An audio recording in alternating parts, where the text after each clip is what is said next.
ప్రభుత్వ ఉద్యోగులకి రిటైర్మెంట్‌పై సీఎస్ సంచలన ఆదేశాలు జారీ అనే ఒక బ్రేక్ న్యూస్ మనకి ఇప్పుడే రావడం జరిగింది ఫ్రెండ్స్.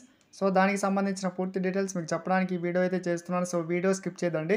అప్పుడే నేను చెప్పే సమాచారం మీకు అర్థమవుతుంది. మన ఛానల్‌ని ఫస్ట్ టైం చూస్తుంటే ఖచ్చితంగా ప్రతి ఒక్కరు సబ్స్క్రైబ్ చేసుకొని వీడియో చూడండి. అలాగే మీకు వీడియో నచ్చితే తప్పకుండా లైక్ చేయండి ఫ్రెండ్స్. చాలామంది లైక్ చేయడం మర్చిపోతున్నారు.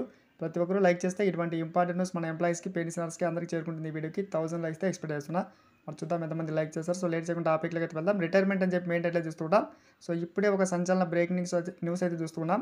సో, ఇక్కడ చూడొచ్చు రిటైర్మెంట్‌కి సంబంధించి ముఖ్యంగా ప్రతి ఒక్క ప్రభుత్వ ఉద్యోగికి రిటైర్మెంట్ తర్వాత అదనపు ప్రయోజనాలు పొందేందుకు ప్రతి సభ్యుడు అదనంగా పెన్షన్ జమ చేయవచ్చు. ప్రస్తుతం ఈపీఎస్ నుంచి 8% పెన్షన్ అయితే జమ అవుతూ ఉంది. కీలక మార్పులు అయితే ప్రభుత్వం అయితే చేస్తుంది. ఇక్కడ చూస్తూ ఉన్నాం.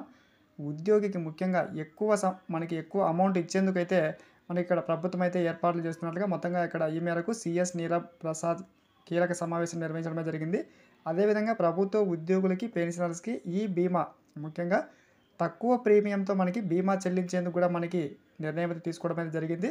ముఖ్యంగా ఈ యొక్క ప్రభుత్వ ఉద్యోగుల రిటైర్మెంట్ వయసు మనకి 62కు పెంచిన నేపథ్యంలో సో, మనకి భారీగా అమౌంట్ అనేటువంటిది ఈ యొక్క ప్రభుత్వ ఉద్యోగులకి రిటైర్మెంట్ తర్వాత పెరగనుందని చెప్పి తాజా సమాచారం చూస్తున్నాం.